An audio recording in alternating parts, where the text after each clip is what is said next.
Hello humans, welcome back to your thoughts are valid and I hope you all are doing great. So आज हम पढ़ने वाले हैं research process. Last video में हमने समझ लिया था कि रिसर्च कंपोनेंट्स क्या होते हैं, तो अब हम पढ़ेंगे research process. So let's start. तो स्टेप वन क्या होता है? स्टेप वन होता है कि हमें रिसर्च प्रॉब्लम पहले फॉर्मुलेट करनी होती है। बेसिकली रिसर्च क्वेश्चन हमें बनाना होता है। इसके लिए हमें क्या करना होता है, जो भी हमारा टॉपिक ऑफ इंटरेस्ट है उसके बारे में हमें पढ़ाई करनी होती है। हमें बहुत सारे रिसर्च पेपर पढ़ने पड़ते हैं, उनका फिर रिव्यू ऑफ लिटरेचर जनरेट करना पड़ता है। जैसे कि मैंने बताया था, review of literature is like brief summary, but लेकिन उस इट्स लाइक मोर और less like abstract, but it's like इसमें हमें ये भी देखना होता है कि रिसर्च गैप क्या है, लाइक किस चीज पे रिसर्च फोकस नहीं कर पाई या फिर कहाँ गैप रह गया रिसर्च में। तो वो सब कुछ लिटरेचर रिव्यू में हमें लिखना होता है, और उसके बाद हमें ऑब्जेक्टिव्स फॉर्मुलेट करने होते हैं कि हमारा क्या ऑब्जेक्टिव है रिसर्च करने का। हम क्या रिसर्च से ढूंढना चाहते हैं, रिसर्च से क्या फाइंड आउट करना चाहते हैं। और उसके बाद हमें रिसर्च वेरिएबल्स आइडेंटिफाई करने होते हैं और मेजरिंग स्केल कि हम इस रिसर्च के लिए क्या यूज कर सकते हैं डेटा कलेक्ट करने के लिए। और उसके बाद हमें हाइपोथेसिस फॉर्मुलेट करनी होती है। तो सबसे पहले हमने लिटरेचर रिव्यू जनरेट किया, बहुत सारे रिसर्च पेपर पढ़े। फॉर एग्जांपल आपको सीबीटी पे रिसर्च करनी है, कॉग्निटिव बिहेवियरल थेरेपी। तो फिर उसमें आपने बहुत सारे लिटरेचर रिव्यू पढ़े, तो आपने देखा कि रिसर्च गैप ज़्यादातर स्टडीज में ये आ रहा है कि वो ओल्ड पीपल पे फोकस नहीं कर रही है, ओल्ड पीपल के स्लीपिंग पैटर्न पे फोकस नहीं कर रही है।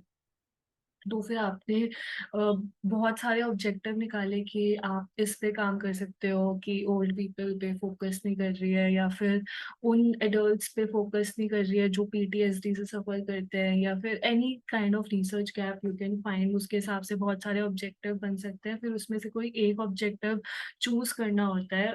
सपोज यू चूज कि आपको ओल्ड पीपल में सीबीटी का इफेक्ट देखना है, तो आप अब वेरिएबल आइडेंटिफाई करोगे। जैसे इस रिसर्च में वेरिएबल, इंडिपेंडेंट वेरिएबल क्या हो गया? Independent variable is CBT, right? वो आप या तो प्रोवाइड करोगे या नहीं करोगे। और फिर उससे स्लीपिंग पैटर्न पे क्या असर पड़ रहा है, sleeping pattern variable dependent variable हो गया। और इसको मेजर करने के लिए क्या करना है, जो भी स्लीपिंग स्केल है वो आपको, कोई भी स्लीपिंग स्केल बहुत सारे डेवलप्ड हैं, तो यू विल हैव टू सी कि कौन सा क्वेश्चन है या कौन सा तरीका आप यूज करोगे डेटा कलेक्ट करने के लिए। और फिर आपको हाइपोथेसिस बनानी होगी कि हाइपोथेसिस क्या है। क्या सपोज यू, जितने भी आपने रिसर्च पेपर पढ़े, आपने ये गैस किया कि ओल्ड पीपल पे वो पॉजिटिव चेंज शो करेगी, लाइक उनकी स्लीपिंग पैटर्न बेटर बेटर होगी। तो ये आपने हाइपोथेसिस फॉर्मुलेट कर दी, तो ये पूरा एक फॉर्मुलेशन हो गया रिसर्च प्रॉब्लम का। फिर आते हैं स्टेप टू पे, जो कि है रिसर्च डिजाइन प्रिपेयर करना। तो रिसर्च डिजाइन में क्या होता है, प्रॉब्लम का स्ट्रक्चर हमें प्रिपेयर करना होता है, हमें स्टडी डिजाइन चूज करना होता है कि स्टडी क्वालिटेटिव है, क्वांटिटेटिव है, मिक्स्ड है, एक्सपेरिमेंटल स्टडी या नॉन एक्सपेरिमेंटल स्टडी। हमें देखना पड़ता है कि ये लैब सेटिंग में होगा या फिर ये रियल वर्ल्ड सेटिंग में होगा, किस में होगा, और उस हिसाब से डिजाइन चूज करना, प्रॉब्लम स्ट्रक्चर बनाना, that will come under preparing research design. Then step three is data develop करना, डेटा कलेक्शन इंस्ट्रूमेंट डेवलप करना, रिसर्च इंस्ट्रूमेंट बेसिकली। तो डेटा का टाइप क्या है? सो बेसिकली मैं ये बता दूंगी, ये मैं एंड में बताती हूँ वीडियो के कि डेटा किस टाइप के होते हैं, प्राइमरी और सेकेंडरी होते हैं। यहाँ पे मैं बस शॉर्ट में बता रही हूँ। मैं वीडियो के एंड में एक स्लाइड शो करूंगी जिसमें मैं बता दूंगी कि प्राइमरी और सेकेंडरी डेटा क्या होता है। फिर टाइप ऑफ डेटा हमें पहले आइडेंटिफाई करना है, फिर हमें उस डेटा को कलेक्ट कैसे करना है उसका मेथड हमें आइडेंटिफाई करना है, और फिर हमें रिसर्च टूल डिजाइन करना है। अगर method of data collection questionnaire है, तो आपको रिसर्च टूल में क्वेश्चनर डेवलप करना पड़ेगा, या फिर हो सकता है जो प्री एग्जिस्टिंग क्वेश्चनर्स हैं, you can use that too. तो या तो डेवलपिंग डेटा कलेक्शन इंस्ट्रूमेंट, या फिर basically identifying data collection instrument, ठीक है। फिर स्टेप फोर है कि सैम्पल्स सिलेक्ट करना, टाइप्स ऑफ सैम्पल सिलेक्ट करना, प्रोबेबिलिटी है, नॉन प्रोबेबिलिटी सैम्पल है। तो हमने सैम्पलिंग वाले वीडियो में पढ़ा था प्रोबेबिलिटी के टाइप्स क्या है, नॉन प्रोबेबिलिटी के टाइप्स क्या है, और फिर सैम्पल डिजाइन डिटरमाइन करना। ठीक है, तो ये सब आ गया selecting samples and types of samples में। फिर हमें रिसर्च, स्टेप 5 है, हमें रिसर्च प्रपोजल लिखना है। इसमें मेन एलिमेंट्स क्या है रिसर्च प्रपोजल लिखने में, कि नीड क्या है इस रिसर्च को करने की, बेनिफिट क्या होंगे रिसर्च करने के बाद, डेटा के टाइप क्या क्या आप कलेक्ट कर रहे हो, जो कि मैंने बोला मैं लास्ट में पढ़ाती हूँ। Then justification for funds and other resources की फंड किस लिए चाहिए, तो वो सब आपको अपने रिसर्च प्रपोजल में क्लियर करना होगा। तो रिसर्च प्रपोजल यूजुअली आप यूनिवर्सिटीज को भेजते हो या प्रोफेसर्स को भेजते हो, उसके बाद वो सिलेक्ट करता है, तब आप रिसर्च आगे बढ़ा सकते हो। Then collecting data, step 6 is collecting data. Data कैसे भी कलेक्ट किया जा सकता है, ऑब्जर्वेशन करके, इंटरव्यूज, क्वेश्चन, शेड्यूल्स, कुछ भी यूज करके। Then step 7 is processing and analysing data. तो यहाँ पे बेसिकली हमें एडिटिंग और कोडिंग करके हमें प्रोसेस करना होता है और एनालाइज करना होता है डेटा को। हमें डेटा क्लासीफाई करना पड़ता है। तो बेसिकली यहाँ पे एडिटिंग का मतलब ये है कि जो भी हमारा एक्सक्लूजन क्राइटेरिया है, अगर वो लोग मेट नहीं कर रहे इंक्लूजन क्राइटेरिया, तो फिर उनको हटा दिया जाएगा। तो ये एडिटिंग में आ गया। और फिर उस डेटा को जो भी प्रोसेस करेंगे वो कोडिंग में आ गया। देन डेटा को क्लासीफाई करना होगा, फिर उन उसको टैबुलेट करना होगा, टैबुलेशन फॉर्म में लाना होगा। देन हाइपोथेसिस टेस्ट करनी होगी, क्या जो हमने हाइपोथेसिस बनाई वो रिजेक्ट हो रही है या सपोर्ट हो रही है। और उसके बाद हम कोई जनरलाइजेशन स्टेट करेंगे, बेसिकली कंक्लूजन, की कंक्लूजन क्या निकला। और स्टेप 8 होता है राइटिंग अ रिसर्च रिपोर्ट। तो basically research report basically research paper हो गया। तो इसमें सबसे पहले टाइटल पेज होता है, फिर टेबल ऑफ कंटेंट्स की रिसर्च में क्या क्या है, देन क्या क्या चैप्टर्स हैं, उसके बाद बिब्लियोग्राफी जिसमें हमें रेफरेंसेस वगैरह मेंशन करने होते हैं, और फिर अपेंडिसेस जो भी आपने क्वेश्चनर यूज किया वो एंड में हमें ऐड करना होता है with scoring. So this is the whole process of writing a research paper, doing a research basically. Then let's move on. तो पहले हम देखते हैं, let's just a minute.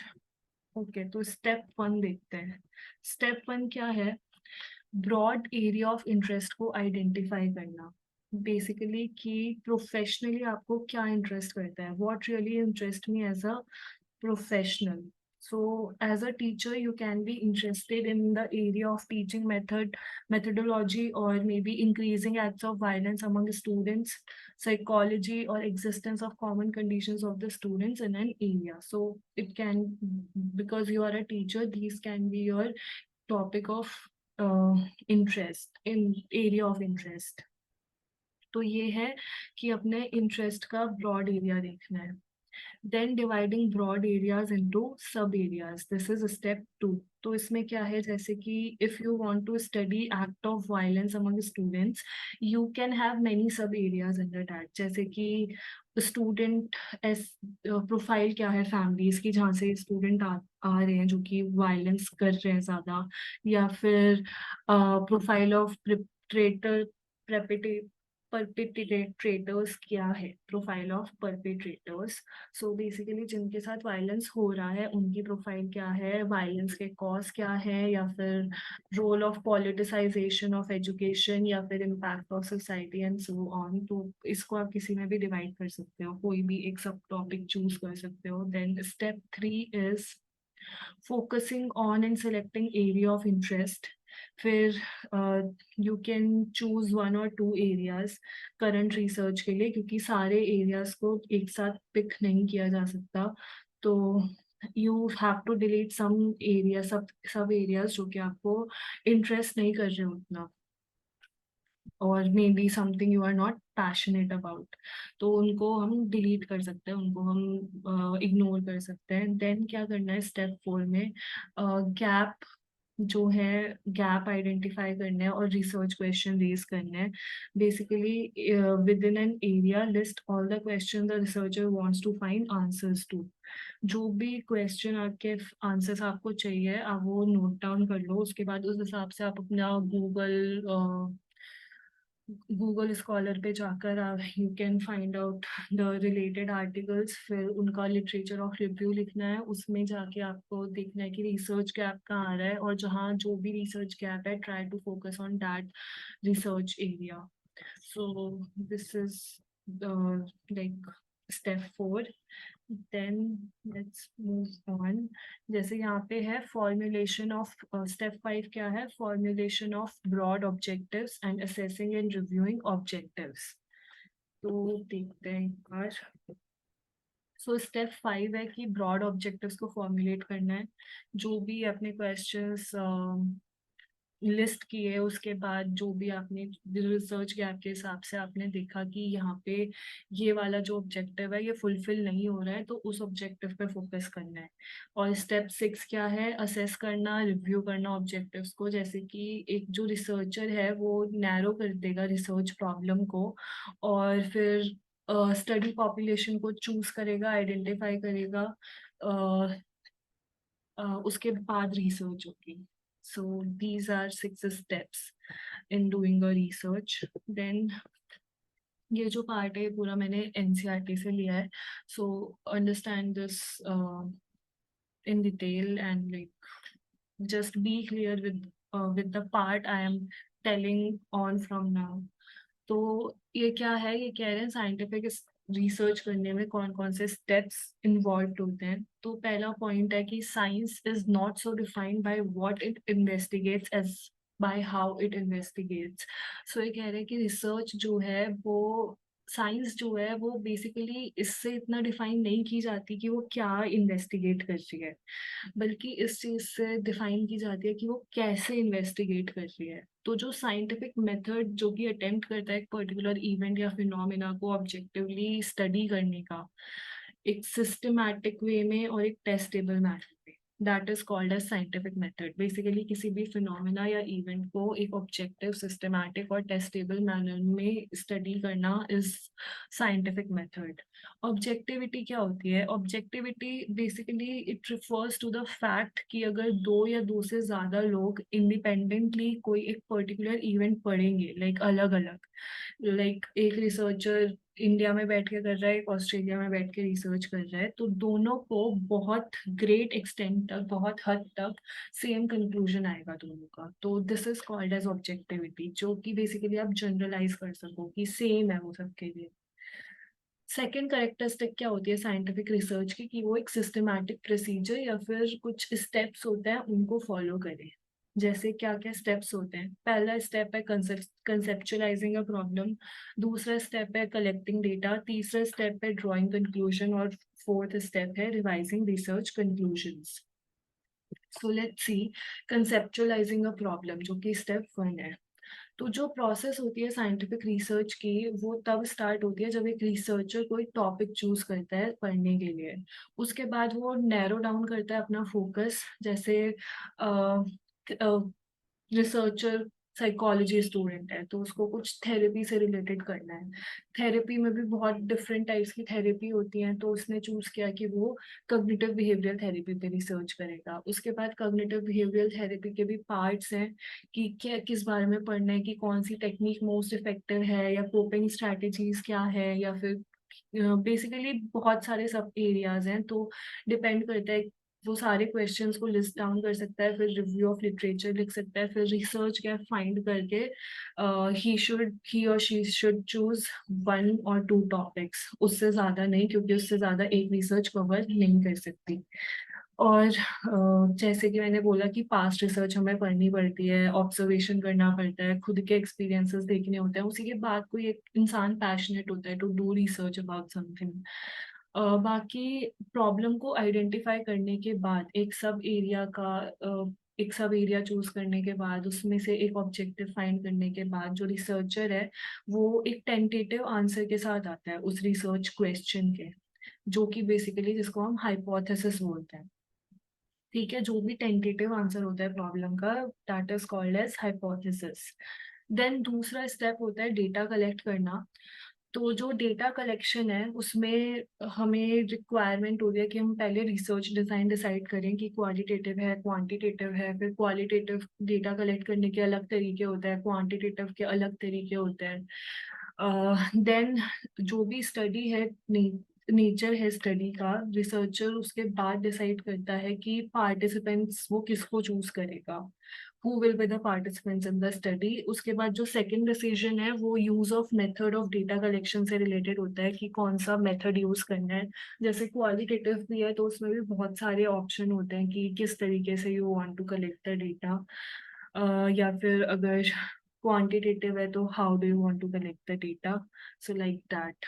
Then step 3 क्या है? स्टेप 3 है कंक्लूजन्स ड्रॉ करना। तो बेसिकली अब डेटा कलेक्ट कर लिया तो अब हमें डेटा को एनालाइज करना होता है स्टैटिस्टिकल प्रोसीजर यूज करके। बेसिकली ये समझने के लिए कि डेटा का मतलब क्या है। इसको हम ग्राफिकल रिप्रेजेंटेशन से भी अचीव कर सकते हैं या फिर और भी स्टैटिस्टिकल मेथड्स होते हैं उनको यूज करके। जो पर्पस होता है एनालिसिस का वो ये होता है कि वो वेरीफाई कर सके हाइपोथेसिस को और उसके अकॉर्डिंग कंक्लूजन्स ड्रॉ करे। सो बेसिकली ये हो गया ड्राइंग कंक्लूजन्स। और लास्ट स्टेप है रिवाइजिंग रिसर्च कंक्लूजन। तो अब देखना पड़ेगा जो कंक्लूजन आया है वो रिजेक्ट कर रहा है या सपोर्ट कर रहा है हाइपोथेसिस को। अगर वो सपोर्ट कर रहा है तो जो एग्जिस्टिंग हाइपोथेसिस है या थ्योरी है वो कंफर्म हो जाएगी। अगर नहीं होगी तो रिसर्चर को रिवाइज करना पड़ेगा या फिर एक ऑल्टरनेटिव हाइपोथेसिस प्रपोज करना पड़ेगा। और उसके बाद फिर से टेस्ट करना होगा नए डेटा के बेस पे और फिर उससे कंक्लूजन निकालने होंगे जो कि बाद में फ्यूचर रिसर्चर वेरीफाई करेंगे। तो बेसिकली रिसर्च जो है वो एक कॉन्टिन्यूस प्रोसेस है। फॉर एग्जाम्पल किसी ने कहा कि सीबीटी जो है वो स्लीपिंग पैटर्न पे कोई इफेक्ट नहीं करता, जबकि उसने रिसर्च स्टडी बनाई थी कि वो करता है। तो ऐसे टाइम पे उसको लाइक उसकी हाइपोथेसिस रिजेक्ट हो गई तो उसको एक नई हाइपोथेसिस डेवलप करनी पड़ेगी।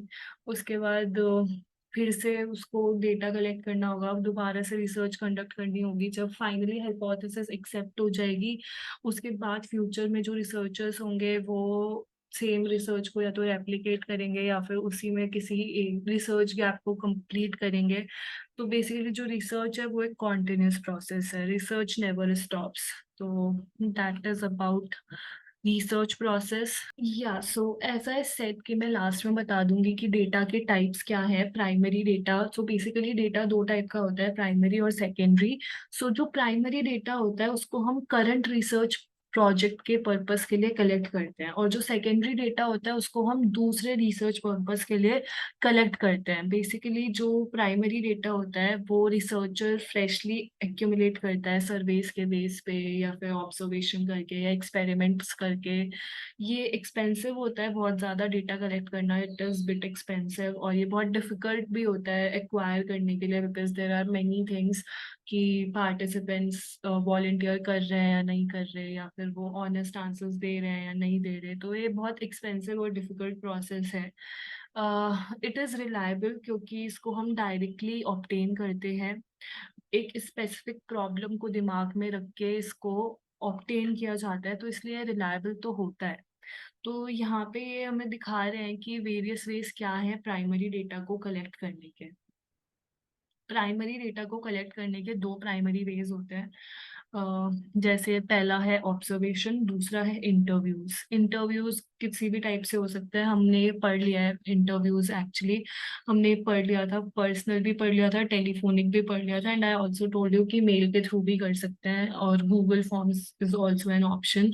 तो मेल, फोन, पर्सनल ये टाइप है इंटरव्यूज के और बाकी ऑब्जर्वेशन है दूसरा तरीका। तो प्राइमरी डेटा कलेक्ट करने के दो ऑप्शंस हैं, पहला है ऑब्जर्वेशन, दूसरा है इंटरव्यूज। इंटरव्यूज के तीन टाइप है, mail, phone, personal.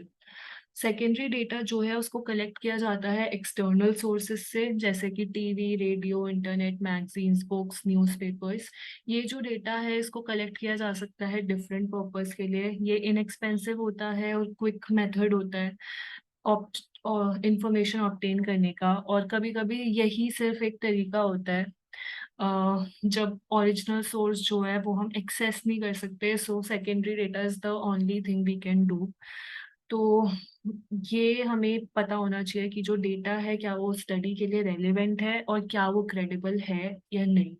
So this is about primary data and secondary data. So एक बार समझ लो फिर से, primary data current research project के लिए कलेक्ट किया जाता है, जो भी आपका रिसर्च ऑब्जेक्टिव है उसके लिए कलेक्ट किया जाता है, और सेकेंडरी डेटा दूसरे रिसर्च पर्पस के लिए कलेक्ट किया जाता है, ठीक है। बट कभी कभी you don't have an option to collect primary data, उस टाइम पे सेकेंडरी डेटा ही यूज किया जाता है रिसर्च प्रोजेक्ट के लिए भी। There are some other things which I want to tell, एक बार पर मैं डिफरेंस बता देती हूँ प्राइमरी और सेकेंडरी डेटा में। जैसे कि ये जो होता है प्राइमरी डेटा जो होता है ये रिसर्चर फर्स्ट हैंड बेसिस पे कलेक्ट करता है स्पेसिफिक रिसर्च पर्पस के लिए, और सेकेंडरी डेटा जो होता है वो दूसरे लोग कलेक्ट करते हैं डिफरेंट पर्पस के लिए, या फिर बेसिकली हम बोल सकते हैं ये प्रीवियसली कलेक्टेड डेटा होता है जो कि हम रिफर करते हैं, जो कि एक रिसर्चर रिफर करता है। प्राइमरी डेटा जो है इसमें जो रिसर्चर होता है वो डायरेक्टली ओरिजिनल सोर्स से डेटा कलेक्ट किया जाता है, रिसर्चर करता है डायरेक्टली ओरिजिनल सोर्स से। सेकेंडरी डेटा में क्या होता है, रिसर्चर एग्जिस्टिंग डेटा सोर्सेज को या डेटा सेट्स को रेफर करता है। प्राइमरी डेटा का पर्पस होता है कि वो स्पेसिफिक रिसर्च ऑब्जेक्टिव को एड्रेस करे, और सेकेंडरी डेटा का होता है कि वो रिसर्च फाइंडिंग्स को वैलिडेट करे, जो कि पहले से रिसर्च फाइंडिंग्स हैं उसको वैलिडेट करे। प्राइमरी डेटा का एग्जाम्पल हो गया survey, interview, experiment, observation. Secondary data का एग्जाम्पल हो गया जो कि रिसर्च आर्टिकल्स पहले से पब्लिश हो रखे हैं, या गवर्नमेंट रिपोर्ट्स या census data, journals, all this come under secondary data. So this is the difference between primary data and secondary data. I hope it's clear to you now. Then there are two other things which I want to tell you. पहला है कि literature review क्या होता है।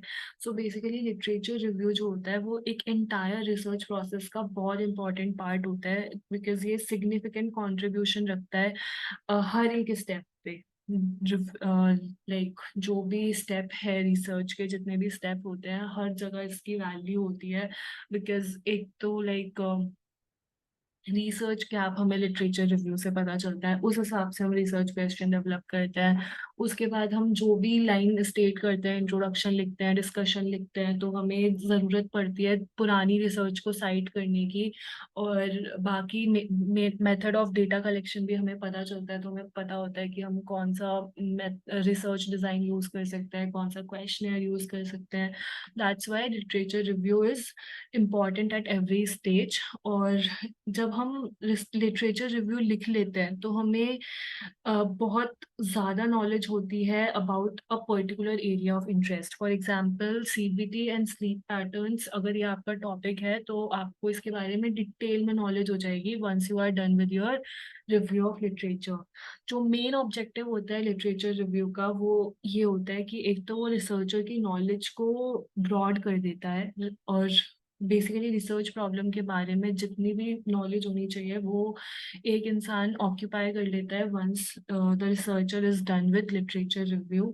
ये better clarity देता है और रिसर्च प्रॉब्लम पे अच्छे से फोकस करता है, and it also helps to improve authenticity of research.